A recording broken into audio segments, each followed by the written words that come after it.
But ஆனால் நான் வந்து லவ் மைண்ட்லேயே இல்லாமல் இருந்தேன். ஸோ அப்போதைக்கு வந்துட்டு நிறைய இவங்க வந்துட்டு ஒரு லவ் காட்டுற மாதிரி ஒரு ஃபீல் இருந்துச்சு. ஒரு என்ன சொல்கிறது, ஜென்டில்மேன் மாதிரி ஃபீல் ஆச்சு அந்த டைமில். ஸோ வந்துட்டு அவங்களே வந்து ப்ரப்போஸ் பண்ணாங்க. ஸோ அதனால வந்துட்டு நல்லா பார்த்துக்கிற மாதிரி ஃபீல் ஆச்சு.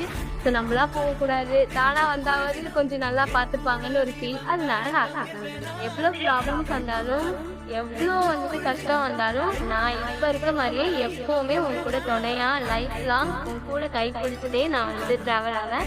ஸோ நீ வந்துட்டு பயப்படாத, எதுக்கு ஃபியர் ஆகாத, உன் கூட நான் எப்போவுமே இருக்கேன். ஸோ உனக்கு பேக் போனாவும் இருப்பேன். முகவரி உன்னுடன் வர